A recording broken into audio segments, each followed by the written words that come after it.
Kasi sa kanyang kwento, yung 175 million galing kay Lim Wei Innovation. Xiong. Tapos para gamitin doon sa planong Sa election. pagtakbo. Okay, for Yeah. 2022 ni Sara Duterte. Tapos nung naubos, sinabihan siya ni Rodrigo Duterte, punta ka naman dito kay Maestrado Lim, tama ba? 100 million ata yan. Yeah, 100 million. 100 million naman. Okay, so ganun kalaking perang inaano. Okay, gusto kong puntahan itong binanggit niya, no? Yung sabi niya, yung very controversial ito, no? Yung 125 million confidential fund ng Vice Presidente nung last quarter ng 2022, Yeah. ang unang impormasyon diyan that was spent in 11 days. Pero kanina sinabi niya, hindi. 24 hours yan. In less than 24 hours, na-dispose niya yan. Okay. Ito naman, to be fair to the Vice President, paano niya napagtanto? Paano niya napagdikit yun? Na yung hinahanap na 125 million, yun yung dinistribute niya in 24 hours. Kasi tinanong ko rin yan. I think nasa affidavit din yan. Kaya lang syempre, mas yung konteksto. Sabi ko, di ba, yung tinawag ka, meron kayong transport ng pera.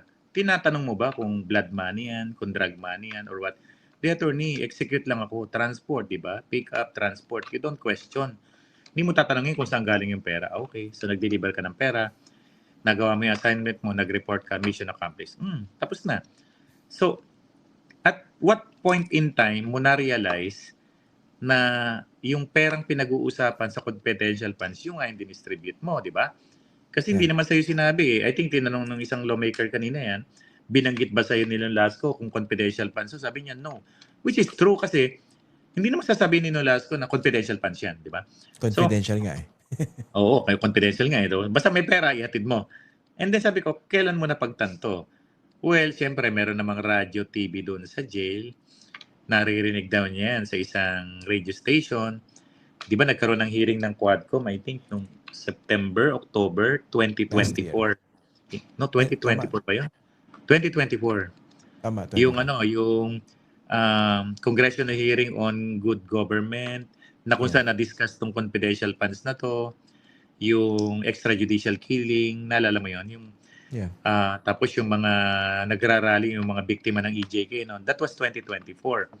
So, siyempre nakikinig sila, nanonood na balita. Then nabanggit yung mga security person doon sa mga report na yon. Eh siyempre, nag-stick sa mind niya yung grupo ng mga security officer na sinasabi ni Gina Acosta, I think nila Paharda, na pinagbigyan ng pera. Siyempre, pag binugtong mo, dinugtong-dugtong niya, ako yun eh. Ako yung nandoon sa lugar na yon. Ako yung kausap. Ako yung kausap ng dalawang security officer. Then nakita niya na may dalang pera at binigay. So naisip niya, ako yung nag-deliver. So natatawa daw siya na hindi naman Mary Grace Piatos yun eh. Ang pangalan nun, Ramil Madriaga. Saka hindi 11 days na ubos yan. Ang term niya nga, 18 hours. Ubos na yan eh. Bakit mo sinabing 18 hours? 5 o'clock kami umalis ng hapon. By the time before lunch ng the next day, ubos na. So 5 to 5 plus lunch time, 18 to 19 hours. Kasi nga, 4 na bag, dinistribute, di ba? 2 nung gabi, tapos the next day, 2. Kaya sabi niya, hindi totoo yung 11 days. Kasi, yung perang yan na nanggaling doon sa loob ng DepEd, pinamigay ko sa loob ng less than 24 hours. Kaya yun yung comparison ng 11 days na galing sa COA. COA report na yung 125 was spent in 11 days. Ang sagot naman ni Ramil, yan yung confidential funds na pinag-uusapan, na-dispose ko na yan in less than 24 hours. Okay. That's why the comparison. Opo, pero nag-jive ba yung dates kung saan di umano dinistribute niya yung 4 na duffel bags na yon doon sa period kung saan ginastos sabi niya, yung araw ng pagbigay ng pera sa kanya, umalis siya ng 5 o'clock ng hapon na yon, dumating sa Anong year po? Sorry, sir. Anong year yan? 2022. Okay, so late 2022 ito? December 2022. Sabi niya is that pumunta sila ng Cabuyao, Laguna. Dumating sila ron mga past 8 or 8, binigay yung isang duffel bag. Tapos bumiyahe pabalik dito sa Timog, yung comedy bar, dumating sila past midnight na past 12 na. So tapos tulog, uwi ng Cainta, the next day, delivery uli ng 2 duffel bag. So magkasunod na araw, ginawa daw nila yon. And we have, meron kaming testigo na nagda-drive. Kasi hindi lang naman si Ramil nagda-drive eh. Pag lumalakad yan, minsan dalawang sasakyan sila, convoy. Mm. Kasi may baril din daw siya eh. Siyempre, nagde-deliver ka na ka ng pera, may baril siya. Karaniwan dalawang kotse sila, may convoy. Okay. Kaya may nakausap na akong driver niya. Of course, apprehensive pa rin magtistigo, no? Siyempre, with all the threat, security matter. Pero nakausap na ako ng isang driver niya na although apprehensive pa, confirmed to me, nakasama siya sa nagpi-pick up. Nung araw na yon, nag-pick up ng pera at nagatid sa Cabuyao, Laguna, sa Timog Bar, saka sa Ombudsman. Tapos Teka yung lang, isa, yung Arman Villanueva, namatay na kasi yun eh, yung Arman Villanueva. eto yung isa. isang kasama niya mag-deliver. Yung Arman Villanueva, namatay na, I think 1 week after na ma-detain sila noong July 2023. Namatay. Okay. Some says na nag-suicide, yung iba naman daw, pinatay daw. Hindi sure. Okay. Attorney, itong driver na nakausap ninyo, secure na ba ito? Kasi paano kung may mangyari din dito? Actually, magkakasama sila sa kwarto sa selda. Okay. Hindi ho sila basta-basta naghiwa-hiwalay. Okay. Nakausap ko na yung driver na yun. Siguro in due time na, alam mo, minsan kailangan pag nagtistigo ka, kailangan voluntaryo, di ba? Mahirap kang magpipilit ng isang tistigo nang hindi bukal sa loob. Okay, pero definitely ang point ko rito, yung kanyang mga kinuwento, merong mga witnesses na pwede mag-corroborate nito if when the time comes. Nakausap ko. Yung mga deliveries ng pera sa utos ng PRRD, nakausap ko yung isang driver. Yun yung binibigyan niya ng tip na $500,000. No? Minsan, imagine magtitip ng $500,000. Nakausap ko siya, co-accused. Binanggit yun sa David, sa Rosendo Madriaga. No? Pero yung delivery ng confidential funds, another driver yon na kasama niya doon sa pagkuha, pag-transport ng pera. So I have talked to 2 people na kinonfirm nila na nangyari yon. Pero as of this time, hindi pa ganun kalakas ang loob nila na mag-execute ng affidavit. Pero at least baka at least nakausap ko. Yes. Kasi baka biglang mamatay na lang yung mga yan. Hindi. Yung wala sa kulungan. Status ngayon, magkakasama ho sila sa selda. As in lahat sila? Hindi sila nag-iwahiwalay sa selda. Okay. Gets ko na. Akala ko meron nasa labas eh. Hindi. Magkakasama ho sila sa selda. Yung isa pinsan niya. Nakausap ko na yung pinsan niya. Nakausap ko na rin yung isang driver niya. Na-confirm ko na yung kinukwento ng mga delivery. So, alam mo nung wala pang mga cellphone with camera, marami tinatawag natin yan. You can prove the crime through testimonial evidence, di ba? Eyewitness, di ba?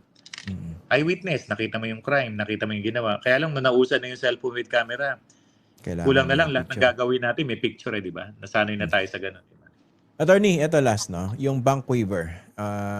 Nag-execute na si Ramil Madriaga ng bank waiver, no? So, lahat ng kanyang bank accounts, willing siyang pabuksan. Okay? Yeah. So, ano ba inaasahan dito? Yung flow of money na dumaan sa kanyang mga bank accounts, mako-corroborate yung mga kinuwento niya. Ganun po ba? Yeah. Kasi, during sa conversation namin is,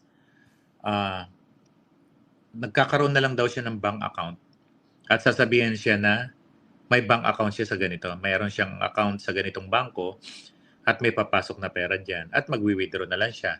I think may allegation din siya dyan na dami kasi nung haba na bidibit na pumipirma na lang siya ng blank check. Meron din kami mga usapan na darating na lang siya sa bangko, diretso sa manager, naka-ready na yung pera. Alam mo yung VIP ka, pagdating mo naka-ready na, pipirma ka na lang. So, sabi niya, attorney, ito yung mga recollection ko mga bangko, dinescribe niya yung mga location. Willing ka bang pa-open yan para makita natin yung bill, hundreds of million na pumasok? Sige, buksan natin. Hindi ko naman pera yan eh. Sabi niya, hindi ko naman pera yan eh. Mga ilang bank accounts daw yung meron siya? Ang alam ko, may China Bank, may Land Bank, may Metro Bank, iba't ibang branches eh. Kaya sabi namin, ganito na lang. Mag-waiver tayo para ma-check yung existence ng bank account. Pero Christian, yung bank account sa China, nakita ko na mismo pati yung account number in his name. May checkbook pa nga siya nakakita kami ng China Bank account. Confirm yun, may China Bank account siya, may branch, yung Legazpi ata yun. At nandun yung transactions, yung flow of money? Meaning, na-confirm namin na may account siya sa China Bank kasi may account number, tapos may checkbook siya. Isa yung sa nakita namin na meron siya. And yung other bank accounts, sa initial investigation, meron siya mga existing bank account. Kaya sabi namin, para makita talaga natin yung perang pumasok at lumabas dyan, pati yung mga checking in issue, kailangan natin mag-sign ng waiver. Sabi niya, hindi, magwe-waiver ako, hindi ko naman pera yan eh. Para Okay. just to prove na ganong katiwala at ganong kalaking pera ang pumasok sa pangalan niya.